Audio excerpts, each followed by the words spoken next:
Bismillahirrahmanirrahim. Assalamualaikum warahmatullahi wabarakatuh. Perkenalkan, nama saya Sratul Hayani dengan NIM A1J1180111.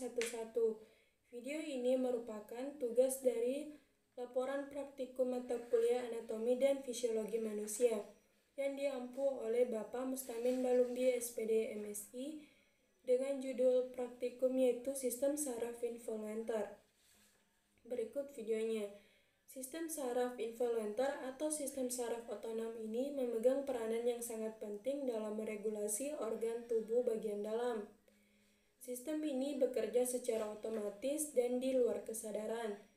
Sistem saraf otonom ini terdiri dari saraf simpatik dan sistem saraf parasimpatik, yang dimana sistem saraf simpatik ini berasal dari gray matter, tulang belakang, sedangkan sistem parasimpatik ini berasal dari batang otak dan bagian sakral.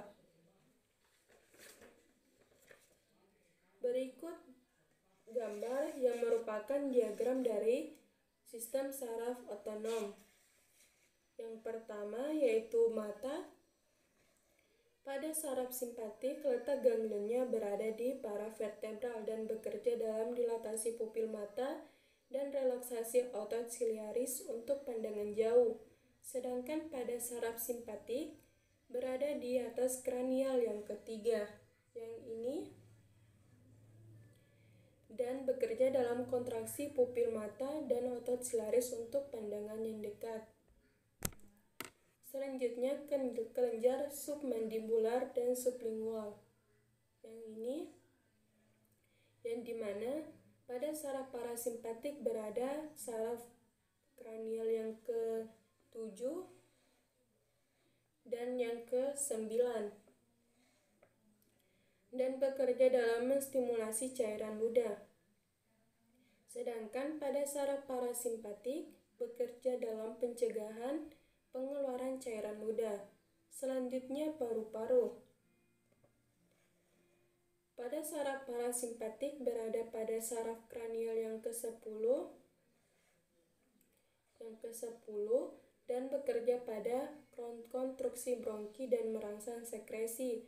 Sedangkan pada saraf simpatik berada pada paravertebral dan bekerja pada dilatasi bronki.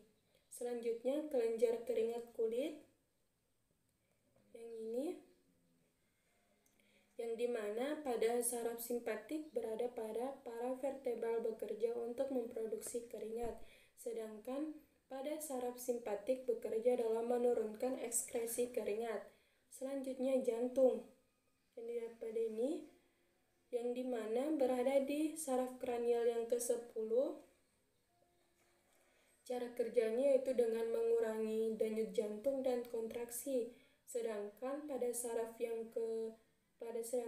saraf simpatik berada di paravertebral dan cara kerjanya yaitu meningkatkan denyut jantung dan kontraksi.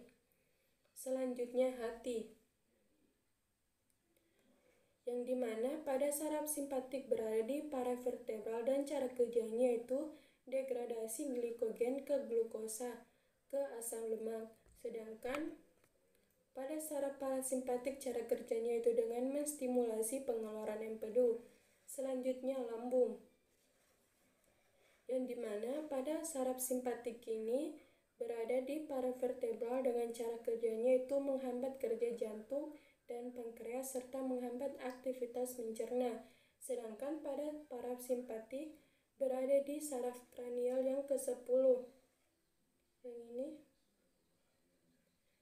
yang dimana cara kerjanya itu memacu kerja lambung dan sekresi eksorin dan pelepasan insulin serta menstimulasi aktivitas mencerna, usus kecil dan usus besar.